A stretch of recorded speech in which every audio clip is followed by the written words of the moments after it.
अस्सलाम वालेकुम dear audience, this is Mohammad Khan Mehdi with inside reality. आप सब खैरियत से होंगे।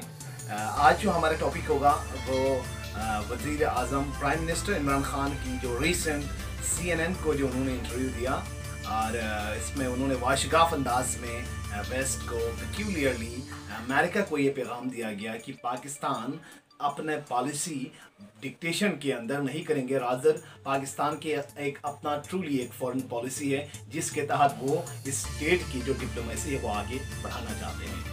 और इसके अलावा जो चाइना और पाकिस्तान के जो रिलेशनशिप है उस हवाले से भी हम डिस्कस करेंगे। जो प्राइम मिनिस्टर ने रिसेंटली चाइना का विजिट अकम्प्लिश करके आए हैं, इससे क्या असर पड़ सकते हैं, रीजनल जो इम्पैक्ट्स है उस हवाले से भी हम डिस्कस कर लेंगे।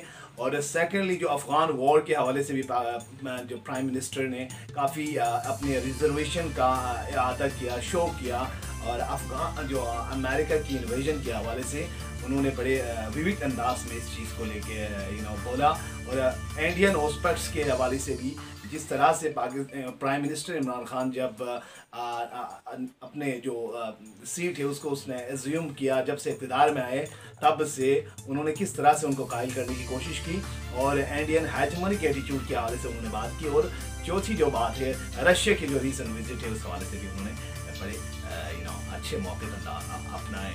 इस हवाले से हम बात कर लेंगे डिटेल में। इससे पहले हमारी न्यूली ऑडियंस से गुजारिश है कि आप हमारे चैनल को सब्सक्राइब कर लें, बेल आइकन पर क्लिक कर लें ताकि आप हर हवाले से मुस्तनद खबरों के लिए हमारे साथ जुड़े रहें।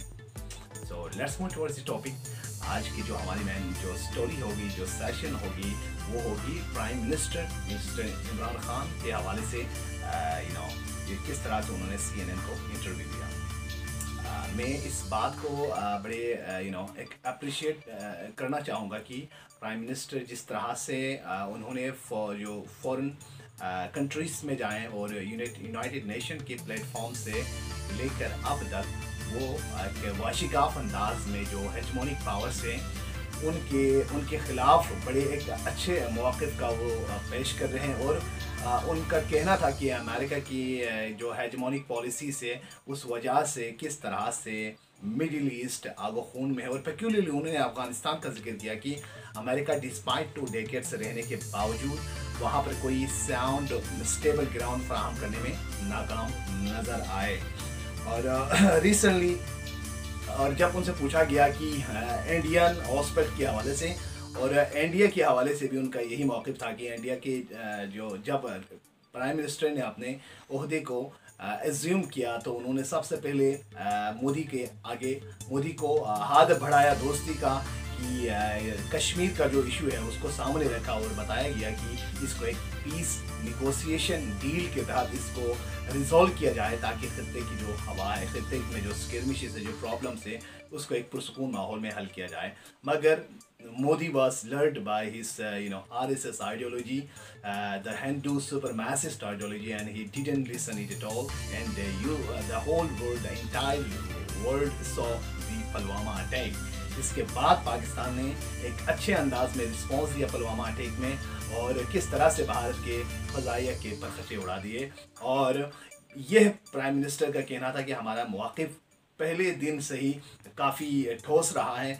भारत के हवाले से भी हमने दोस्ती का हाथ बढ़ाया और कश्मीर के इशू पर एक नेगोशिएशंस की बात कर ली जिसको उन्होंने कमज़ोरी समझा इंडिया ने, और इसके हमने भरपूर अंदाज में जवाब दिया। और अमेरिका की जहाँ तक बात कर लें तो पाकिस्तान ने प्राइम मिनिस्टर ने ये बात काफ़ी वसूख के साथ कहा कि Pakistan was supporting the US on war and terror, peculiarly in Afghanistan for decades. But despite its huge contribution and sacrifices, Pakistan was always considered as an enemy. Rather, he was not trusted and blame gaming जारी रहा दोनों के बीच में। और पाकिस्तान का जब भी crunch time आए, वो वॉर हो या इकोनॉमिक इशू हो या फाइनेंशियल क्राइसिस हो, उस वक्त अमेरिका ने दो एग्जिस्ट किया मगर पाकिस्तान की सॉलिडरिटी और सॉवरेनिटी पर कंप्रोमाइज़ करने पे मजबूर कर दिया। और अब उनका वाज़ी इशारा ये था कि अब रिस्पेक्ट की बेस पर मुल्कों के बीच में ताउन जो डिप्लोमेटिक टाइज है उसको तकवीत देनी चाहिए, क्योंकि अमेरिका की पॉलिसी अब तक रायगा गई है। और रिसेंट जो यूएन यूनाइटेड नेशंस में भी प्राइम मिनिस्टर ने जो मुख्तलिफ ममालिक से आए हुए यूनाइटेड नेशंस के मेंबर के सामने भी भारत का जो हेजमोनिक चेहरा है इंडियन, उसको भी उठाया और जो वर्ल्ड लीडर्स है और वर्ल्ड बेसिक इंस्टीट्यूशन है जो पीस के लिए काम करता है, ह्यूमन राइट्स के हवाले से काम करता है, उसका भी उन्होंने वहाँ पर जो चेहरा है उसको रिवील किया कि किस तरह से इंटरनेशनल बॉडीज़ नाकाम हो चुकी हैं। अब CNN के हवाले से CNN को जो उन्होंने इंटरव्यू दिया उसमें उन्होंने रीजनल जो इम्पैक्ट अफ़गानिस्तान के हवाले से ज़्यादा हाईलाइट किया गया कि अब अमेरिका को चाहिए कि वो अफ़गान जो तालिबान है उनकी जो रिजीम है अब उसको अमेरिका को चाहिए इसको एक्सेप्ट करना पड़ेगा, क्योंकि कोई और भी वहाँ पर अल्टरनेटिव ऑप्शन नहीं बचते। जो America despite spending 2 decades there वो चले गए बगैर किसी एक सॉलिड और स्टेबल गवर्नमेंट वो फ्राहम करने में नाकाम रह गया। तालिबान के अलावा कोई ऑप्शन वहाँ पर नहीं बचते और वहाँ पर एक severe humanitarian crisis ever worse in the history you may see in Afghan soil, where there are many factions who are fighting each other on the basis of tribalism, fanatic ideas, and on the basis of misinterpretation of Islam and ethnicity. तो इस हवाले से उसने अपने prime minister अपने reservation का वहाँ पर ऐलान किया, बता दिया और अमेरिका को ये जोर दिया गया कि आप गिव और टेक की बुनियाद पर अफ़गान गवर्नमेंट है, तालिबान गवर्नमेंट है, उसको आप एक्सेप्ट कर लें, फिर जाकर आगे थोड़ा सा उनसे वर्क करवाएं, ग्राउंड रियलिटी पे फिर तब्दीली आना शुरू हो जाएंगे। उन्होंने ये भी अमेरिका को बताया कि CNN के इंटरव्यू में उन्होंने ये भी वाज़ेह अंदाज में बताया कि किस तरह अफ़गान वॉर में पाकिस्तान सफ़र हुआ। पाकिस्तान ने 80,000 से ज़्यादा सिविलियन सफ़र हुए और जो डायरेक्ट वहाँ पर ड्रोन होते थे, ड्रोन हमले होते थे और मिसाइल अटैक होते थे, उससे पाकिस्तान को बहुत कामयाबी को करना पड़ा, क्योंकि पाकिस्तान एलायंस था अमेरिका का उस वॉर में। तो दहशतगर्दी और target killing, suicide bombing, terrorism Pakistan के सॉइल पे काफ़ी हद तक फैल गए। एक्चुअली उस वक्त फेंसिंग भी प्रॉपर नहीं थी, एक तरह से ड्रग ट्रैफिकिंग जारी थी, ह्यूमन ट्रैफिकिंग, स्मगलिंग और दूसरी तरफ से टेररिज्म की एक हब बन गई और पाकिस्तान की अफवाज ने इन चीज़ों को निमटते हुए काफ़ी कम्बैट किया और ऑपरेशंस कई बेसिक ऑपरेशन किया, ऑपरेशन रद्दुल फसाद, ज़र्ब आज़ाद, इस तरह के बहुत सारे मिलिट्री ऑपरेशंस किए सिविलियन की मदद से और इन चीज़ों को दूर करने में कामयाब रहे। अब ये बहुत एक खुशकुन बात है कि when you are speaking absolutely not to any hegemonic power or any so-called superpower, then obviously जो नेशन के जो यूथ है स्पेशली उनके अंदर एक कॉन्फिडेंस आ जाती है जब कौमें डिक्टेशन पे चलने की बजाय अपने सेल्फ जो रिलायंस से उसको प्रोमोट करने की कोशिश करते हैं। दुनिया में जितने भी कौमें देखें जिन्होंने तरक्की कर ली है वो सेल्फ रिलायंस और सेल्फ रियलाइजेशन के ऊपर खड़े हैं, अदरवाइज उनके पास इतने रिसोर्सेज नहीं है। पाकिस्तान को अल्लाह ताला ने बेशुमार रिसोर्सेज से फ्राहम किए हैं।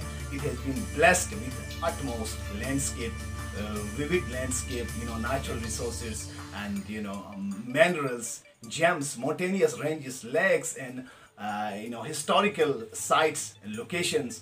इन तमाम को हम एक अच्छे अंदाज में यूटिलाइज कर सकते हैं और टूरिज्म इंडस्ट्री को हम अपने बूस्ट कर सकते हैं अगर हम अपनी सॉवरेंटी और सॉलिडरिटी पे कंप्रोमाइज़ नहीं करते और दूसरों की वॉर हम खेलना बंद करेंगे और अपनी जो स्टेट इंटरेस्ट है उसके लिए एक अच्छे डिप्लोमेसी को हम अपनाते हैं। यही अब जो इनकम्बेंट है, जो गवर्नमेंट है, उसको अपनाने की कोशिश कर रहे हैं। It's gonna be very fruitful for Pakistan. और रिसेंटली चाइना और पाकिस्तान जो प्राइम मिनिस्टर ने चाइना की विजिट की उस हवाले से भी पाकिस्तान का एक अच्छा मौका था और एक अच्छा मैसेज गया है किस तरह से अमेरिका चाइना को कंपेयर करने के लिए रीजनल जो कोशिश कर रहे हैं उसको भी एक वाज़ेह अंदाज में जवाब दिया है कि जो चाइना ने पाकिस्तान को हर हवाले से एग्जिस्ट किया है और पाकिस्तान अब किसी भी मुल्क के डिक्टेशन में आने वाला नहीं, जो इस मुल्क की सॉवरेनिटी को रिस्पेक्ट करेगा, पाकिस्तान भी उसके साथ होगा। And this was something good indication from prime minister and it was something from my side as well. Once again हमारी न्यूली ऑडियंस से गुजारिश है आप हमारे चैनल को सब्सक्राइब कर लें, बेल आइकन पर क्लिक कर लें ताकि आप हर लम्हा बाखबर रहें। Thank you for watching my channel. Take care, अल्लाह हाफिज़।